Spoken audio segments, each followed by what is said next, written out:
I knew something was off the second Karen leaned back in her chair and said, "Close the door."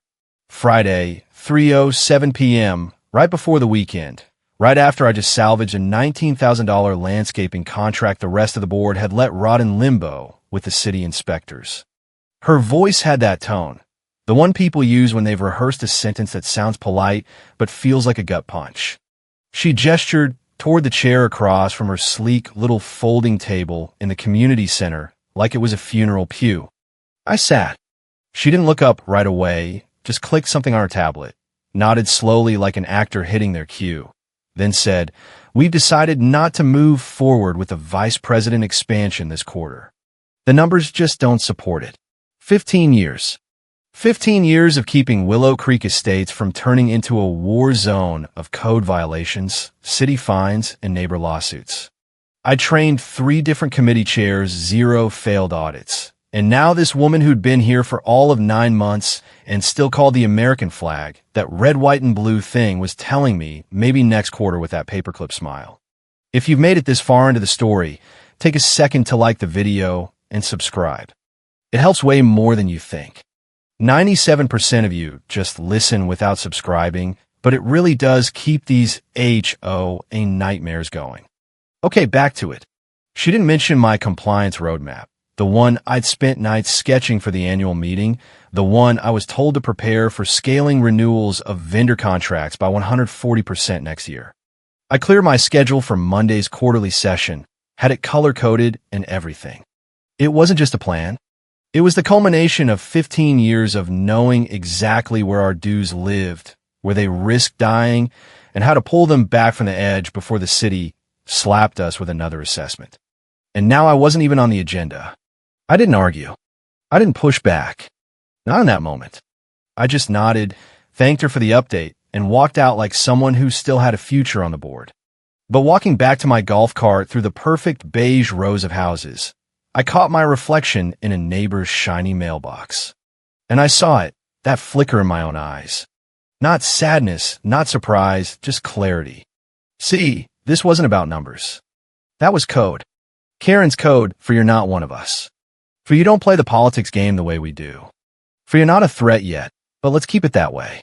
And if I hadn't spent 15 years reading between the lines of slippery vendor contracts and bad faith city citations, maybe I'd have bought the excuse.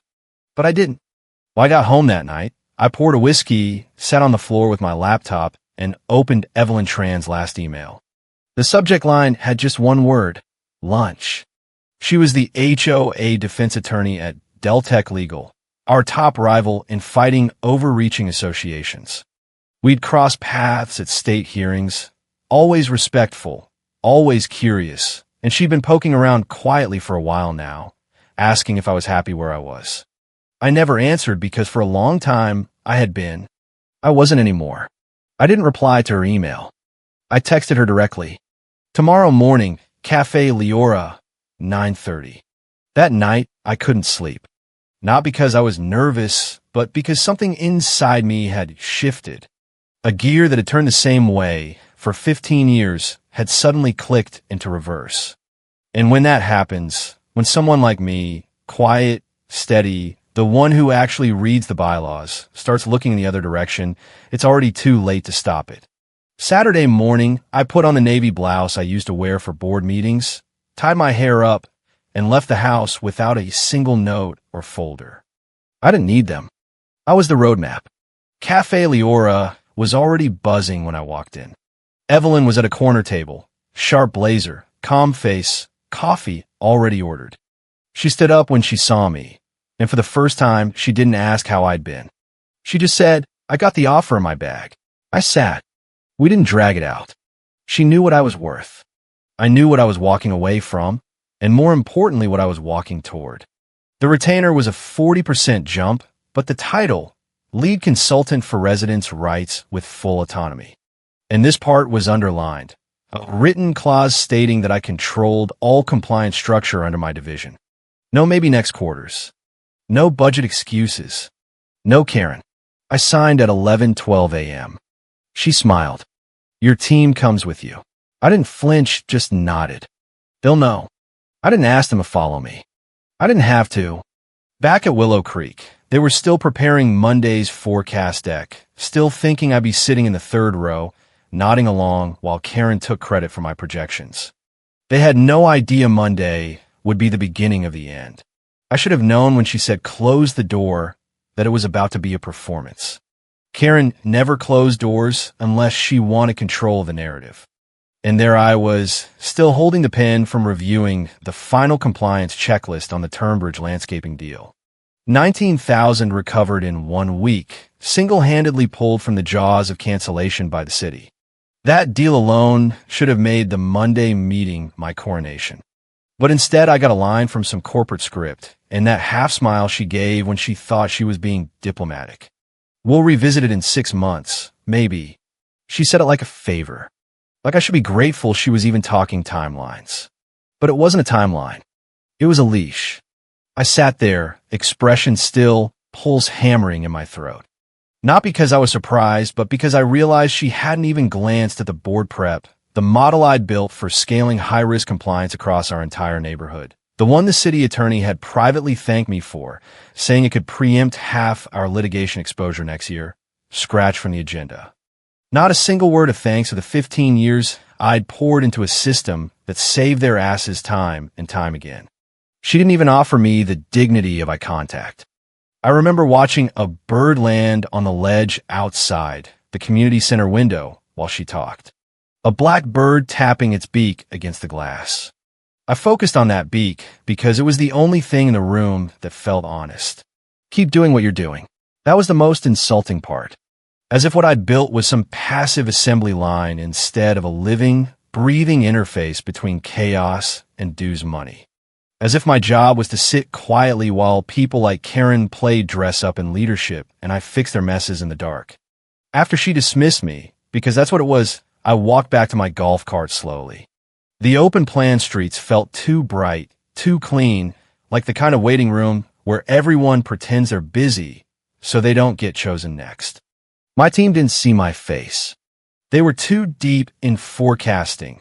My forecasting, the triggers I'd built into our dues dashboards, the models I'd manually debugged through 3 straight summers of drought violations. Every cell of that spreadsheet bled with my weekends and my skipped backyard barbecues. I sat down on my kitchen island and opened Monday's deck again. Slide after slide, optimized, annotated, layered with predictive models Karen couldn't explain if her title depended on it, which, funny enough, it probably did. My name was on none of it. I was told it was cleaner that way. That night, I found the note I'd scribbled during the Turnbridge recovery. Find a thread they're ignoring.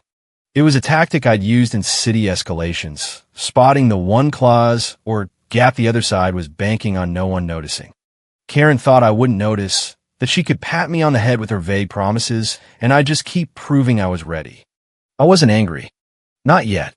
It was worse than that. I was done. And that feeling, that quiet, settled finality, that's what she never saw coming. Because people like Karen think women like me, quiet, consistent, never late, always prepared, don't know how to move without noise. But I do. I started by forwarding the updated contact map to my personal email. Nothing proprietary, just names. The people I trusted, the ones who didn't make me ask twice, who understood that just doing my job meant safeguarding over $300,000 in annual dues revenue.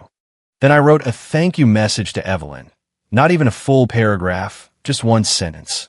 Let's meet tomorrow. I didn't sign it with a title because by then I already knew which title was next. It just wasn't going to be under Karen. Back at Willow Creek, I'm sure she went home feeling like she'd delivered tough news with finesse, like she'd kept control, delayed a problem until it was no longer hers to handle. She didn't know the problem was already leaving, and she wasn't going alone. Cafe Leora smelled like cinnamon and ambition. That was the thing about downtown cafes with vintage chandeliers and sick espresso shots. They were where quiet power changed hands without fanfare. I was 5 minutes early. Evelyn Tran was 10 minutes early. She was always early. When I walked in, she stood, smoothed her blazer, and didn't even pretend this was a casual check-in. No, how have you been? No polite small talk about the weather or the rising cost of sod. Just a black folder on the table and a slight tilt of her head, like she already knew I was going to open it. I kept the numbers flat from our last talk, she said, sliding it toward me, but added the clause you mentioned. Page 3, 40% bump. Lead consultant for residents' rights. Full control of team structure. No interference from the board without my signature. It was written clean, legal tight. One sentence stood out, boxed in blue. The lead consultant retains sole authority over internal organizational design within the division, including direct report appointments. That clause was everything. It meant no one could do to me what Karen did. No one could revisit my team in 6 months. No one could dangle a title over me like a carrot on a broken stick. I signed at 11:12 a.m. No hesitation, no back and forth, just ink to paper and the weight of 15 years lifting off my spine like a pulled splinter. Evelyn smiled, not smug, just satisfied. Your team comes with you. I looked her dead in the eye and nodded once. She understood. I didn't need to bribe them. Didn't need to beg or pitch or send dramatic late-night texts. People follow certainty, and that's what I'd always offered. Even when the board shuffled leadership every 2 years, even when we had a revolving door of Karen clones trying to fix what they didn't understand, I was the constant. They knew where the guardrails came from. They knew who stayed late to fix flawed enforcement logic before a city audit, who wrote the original trigger dashboards when procurement said, that's impossible to automate. They didn't need a memo from the board to tell them where the real leadership lived. They lived it every quarter. So no, I didn't ask, but I knew who would follow. I paid for my own coffee. Evelyn offered. I shook my head. I want to remember it started with me. We didn't shake hands like it was some dramatic deal closure. We didn't take selfies, no next door announcement, no press, just quiet commitment sealed with steel and caffeine. On the way home, I walked through the neighborhood like I was finally visible. I hadn't even realized how ghost-like Willow Creek had made me feel, how invisible I'd become after all the years of being the backbone without ever being the face. That place taught me how to hold the line, but never taught anyone else to respect the one holding it. The walk cleared my head. I already had the outline for the new org chart forming in my mind. I knew which 3 neighbors I'd reach out to first. Not with a pitch, just a hey, I'm transitioning. If you need continuity, I've got space. I knew which committee chair I'd call first. Heather, she'd been with me the longest. Ran the dues forecast tool like she'd invented it. She once caught a missed clause in a vendor contract 2 hours before signature and saved us $1 million in exposure. I didn't need to explain anything to Heather. I just needed to say one word Monday. And she'd pack her notebook. I never sent a group text, never wrote a manifesto. I didn't rage quit or flip a table or CC half the neighborhood on a goodbye email. My departure wasn't loud. It was cellular. By Saturday evening, I had a private group chat set up. By Sunday, it had 5 members. No one asked why. No one needed to. Back at Willow Creek, I'm sure Karen was prepping for Monday's all hands, practicing whatever new buzzword she planned to use to explain why Q4 projections were softening. Maybe she thought I'd be sitting quietly in the back row again, taking notes while she pitched my roadmap with her name on it. Instead, I was setting up a pipeline model in Evelyn's office, sipping the same cinnamon spice coffee I'd had the morning before. And when I opened my inbox, 3 subject lines in a row, hey, I'm ready. Tell me where. When do we start? I leaned back, smiled to myself, and started building something better in silence. By 8:47 a.m., Karen's inbox looked like a funeral procession. One resignation, then another, then a third. All from my team, all signed, sealed, and effective immediately. Heather went first. Her email was 2 lines long. I've accepted a new opportunity and will not be returning to the HOA board. Thank you for the learning. The learning, I'm sure, was a passive-aggressive nail in the coffin.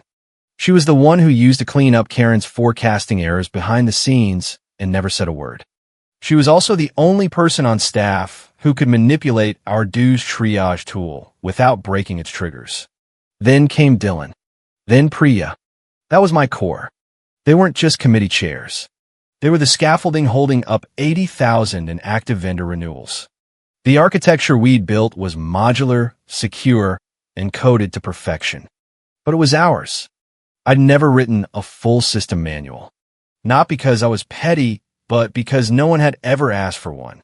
Karen didn't know the difference between an auto-triggered clause and a manually reviewed risk flag. And now she was sitting in a glass-walled panic tank while the dashboard froze mid-sync. The Q4 forecasting tool tried to load a spreadsheet, one that required dual access keys from Heather and me, but those keys were deactivated. By 9:15, the city compliance officer pinged my inbox. "Hi. Need urgent clarification, Rachel. Turnbridge and Lynchfield renewal triggers. Can we chat this morning?"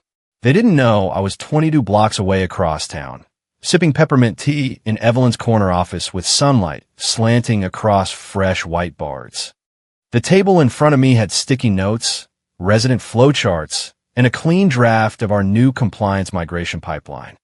Heather was across from me, hair in a messy bun, tapping in values like she'd never left. Evelyn walked in with a half smile. "Just got a note from Graystroke. They're moving their Q1 review to next week. Want you to lead it." I nodded. They texted me on Sunday. "They're ready." Back at Willow Creek, Karen had pulled together at 10 a.m. Emergency sync. The invite line. Urgent team realignment plus transition protocols. Half the board showed up late, confused. No one had answers because no one had been told I was leaving. And worse, no one knew the systems we'd built. Our compliance interface had 19 resident-specific trigger paths all nested into our audit framework. It was surgical, intentional, and not documented on any shared drive. Karen opened the meeting with a stammered, "We'll be implementing temporary control measures across covenant enforcement. Dylan has offered to assist in the short term until a handover is complete." Except Dylan had resigned that morning, and everyone on the call had read the email. Silence. Someone from finance unmuted. "So who's handling the Lynchfield Q3 audit validation? We're getting flagged again." Karen blinked. "We'll address that as a team. Let's focus on collaboration. Do we get transition notes?" She looked around. Someone else chimed in. "Wait, is she officially gone?" More silence. Then the screen blinked. The shared drive threw up a permissions error. "Access denied. Please contact system owner." That would have been me, except I no longer worked there and my access had already been wiped clean. At Evelyn's office, we were in the middle of building a new CRM integration. I wasn't even watching the collapse. I didn't need to. But Heather read something off her phone and snorted. Karen just posted a Nextdoor update asking for urgent leads on covenant protocol documentation. I didn't react. I just wrote another name on the resident migration board. Langree Capital. They were Karen's favorite, and I knew exactly which of our coordinators had been their quiet lifeline for 2 years. Langree had texted me Sunday night. "If you're moving, we want to move with you." I hadn't even reached out. I leaned back in the chair and stared out at the skyline. It didn't feel triumphant. It felt right, like something finally lining up after years of being just slightly off kilter. Karen still didn't understand what had happened. In her mind, I was just another overambitious committee chair who'd left in a huff. She didn't realize I was the load-bearing wall. And when you rip out the foundation without checking the blueprint, the ceiling doesn't give you a warning before it falls. That morning wasn't just the start of confusion. It was the end of assumption. The quiet moment when Willow Creek realized my exit wasn't a loss. It was an unraveling, and the threads were already pulling loose. By Tuesday afternoon, someone in Covenant Ops finally pieced it together. The dashboards weren't broken. They were locked by design. My design. The call started hitting the city attorney that evening. Quietly at first, like a drip in a basement no one wants to investigate. Then faster, sharper. By Wednesday morning, the leak had turned into a flood. 5 active vendor renewals flagged by compliance, all marked pending author validation, all routed through the custom triage protocol I'd built to flag inconsistencies in high-value contracts. No one else had clearance to override the fail-safes. Not Karen, not the temporary fill-in from the social committee they dragged in to manage transition. And when they went digging for the override keys, that's when they hit the envelope. I'd left it with the city attorney a year ago during the leadership change, when Karen first started making noise about centralizing visibility and flattening decision trees. I knew that kind of language. It meant they wanted my tools without my control. So I preempted it. The envelope was thick cardstock sealed with red tape inside a single page to be opened only in the event that Covenant protocol systems are reassigned without written signed transition from the current division director of compliance. Below it, my signature dated, witnessed by our then general counsel. That envelope sat untouched until Wednesday at 9:26 a.m., when someone from legal finally got desperate enough to crack the seal. And what they found: one-time handover credentials set to expire after 24 hours. Biometric keys registered to me and Heather only. A transition guide that outlined exactly why the system wasn't to be reassigned without our explicit sign-off.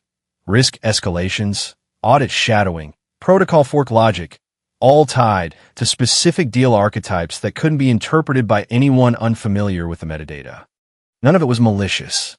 It was simply tight, bound to context, bound to knowledge, bound to us. Compliance held a call that morning with Karen and legal. One of my former analysts still in the building texted me afterward. His hands were shaking. She kept saying, "Why wasn't I told?" Like that was going to unbreak it. By then, 2 residents had already paused their dues payments, not as punishment, but out of pure confusion.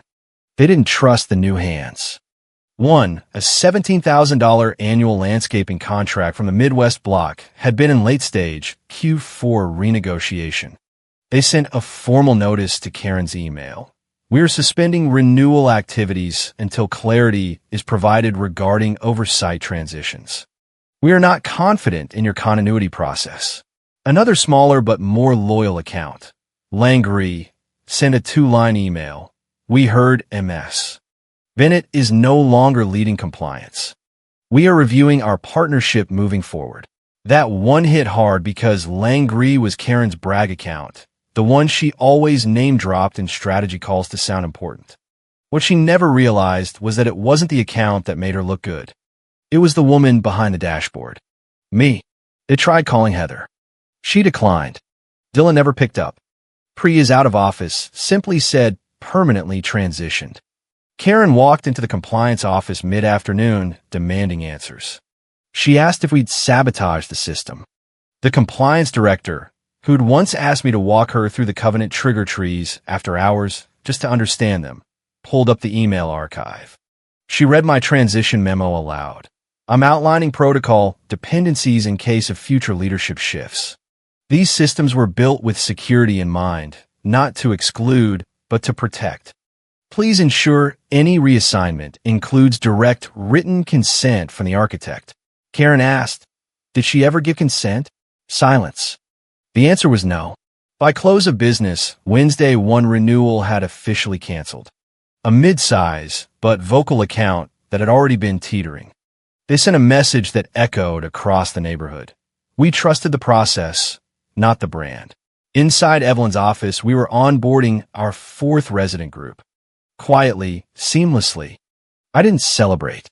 Just flagged the next project on our pipeline chart and said, "Let's fix their renewal language." Evelyn looked at me. "You okay?" I nodded. They're learning what happens when you try to take the engine, but forget the operator. Karen wanted the title, the control, the visibility. What she never realized was that I never needed a title to be the architect. Now she was trapped in a machine she couldn't read, one she didn't know she was still inside of. And the system, it wasn't broken. It was simply obeying its rules. The ones I wrote. Karen's voice cracked mid-sentence, not in the angry alpha female way she usually postured with, but in the way a woman sounds when she's realizing the fire she lit isn't just in the trash can. It's under the floorboard spreading. She called legal thinking she'd get a scapegoat. Maybe pin the fallout on insufficient documentation or lack of process clarity. But what she got was a scanned PDF of my resident agreement signed 13 years ago, amended 6 years ago when I formally took over the compliance division. Section 60 buried in the second page under leadership transitions and knowledge dependencies. A clause no one had touched in over half a decade because no one expected me to ever leave. Any reassignment of executive-level covenant duties must involve a 2-week minimum transition led by the outgoing manager, or Willow Creek forfeits indemnity protections on affected accounts. Legal didn't even try to sugarcoat it. Their email forwarded to Karen, and from what I heard, the treasurer and risk manager was ice cold. As of Monday morning, a mess. Bennett's departure and the absence of a signed documented transition represent a direct violation of Section 60. Current exposure, $11.2 million in audit risk across 9 contracts pending resident response. Karen stared at the email like she could blink it out of existence. She couldn't because I wrote that clause not out of spite, out of necessity. Back when I took over, after the last restructuring chaos nearly cost us our largest vendor, I'd sat in a conference room with the city council and 2 risk analysts and said, "We need to codify this role, because if it's ever reassigned without a plan, the system fails." And we did. We baked the clause into the bylaws, quietly, with no fanfare. And then everyone forgot except me until now. The internal audit team started pulling logs, contract trails, communication breakdowns. Each renewal Karen tried to reroute had a digital fingerprint linking it to protocol I had created, maintained, and legally was required to transfer personally. But I hadn't because no one asked, because Karen thought if she ignored protocol long enough, the system would bend around her. It didn't. And then came the second gut punch. 3 resident notices, not official terminations, not yet. Just subtle, informal statements sent to Karen's email, almost poetic in their precision. We are evaluating the possibility of following MS. Bennett's leadership at her new firm, not exploring options, not dissatisfied, just that. 11 words that made Karen's mouth go dry because residents weren't just upset, they were moving. And there was nothing Karen could do to stop it. The relationships weren't with Willow Creek. They were with me, with my team, with the systems we'd built and guarded like a bloodstream. We weren't vendors to them. We were lifelines. One account executive panicking asked Karen in a group chat if she should try calling the residents. Karen didn't reply because what was she supposed to say? That she'd gotten rid of the woman who built the entire system? That she skipped the mandatory transition period to make herself look decisive? The treasurer joined the chat 15 minutes later. "I need a call with legal and risk now." And from what I heard, Karen left her office and didn't come back for the rest of the day. Meanwhile, in Evelyn's office, I was whiteboarding the new SLA tiers for our resident intake pipeline. Heather sat nearby building the new intake calendar. Dylan was integrating the escalation flow into the shared dashboard. Priya had proposed a new compliance model for multi-layer city accounts. And I was just listening, adjusting, leading. No chaos, no confusion, just work. But I did get one text. Someone who still had friends inside Willow Creek. It was a screenshot of the final slide from the emergency board meeting underlined in red. Covenant operations to be restructured.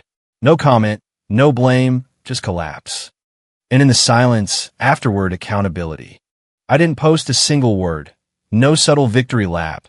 No cryptic quotes about loyalty or leadership or lessons learned. I didn't update my Nextdoor, didn't give a life update carousel, didn't do a podcast about personal reinvention. I just worked. And in that work, something repaired itself quietly without needing permission. Residents started forwarding old contracts for review, not because they had to, but because they wanted a second pair of eyes. They trusted those eyes. "Thank you for making things smooth again," one wrote in a subject line. Another just sent a PDF and added, "Missed your margins." I never forwarded those messages to anyone. Just filed them under a folder called continuity. That's what I'd always been. Not flash, not fire. Just the person who made sure no one drowned in red lines and oversight failures. Evelyn never asked for war stories. She let me lead, trusted me to set the foundation and walk away when it held. I did. Every system we built over those first 2 months had my DNA, but none of my fingerprints. That's the difference between ego and architecture. Meanwhile, Willow Creek limped forward. The founder made no public statements, Just went quiet like someone holding their breath underwater, hoping the tide would shift before the city noticed the ship was listing. It didn't. And then, just like that, Karen was gone. The announcement came on a Tuesday. A stiff little memo from the board wrapped in polite phrasing and riddled with nothing language. After thoughtful consideration, Karen Hargrove has decided to pursue new opportunities. We thank her for her contributions. No one believed it was voluntary. The internal email from her said more than she intended. I wish things had gone differently. That was it. No retrospective, no bridge building. Just one final note from a woman who gambled with other people's work and lost. I didn't gloat, didn't smile, just closed the forwarded message and kept building the quarterly retention model for a new pipeline. But later that week, someone sent me the updated org chart from Willow Creek. It came as a PDF. No commentary. The compliance division was gone.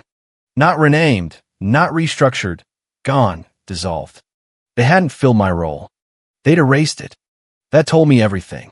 When a neighborhood removes the frame instead of finding a better picture, it's not just cost cutting. It's avoidance. They didn't understand what I built. They couldn't. So they buried it like a failed experiment.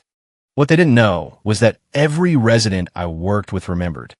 They knew where the real framework had gone and, more importantly, where it had resurfaced. Our own systems at Evelyn's firm. Stronger than ever, auditable, agile, documented, but not duplicated. Because I'd never repeat Willow Creek's mistake of letting one person hold everything. Not even myself. The final satisfaction didn't come from watching them fall. It came from knowing the weight that crushed them was a structure they ignored, misread, and tried to own without earning.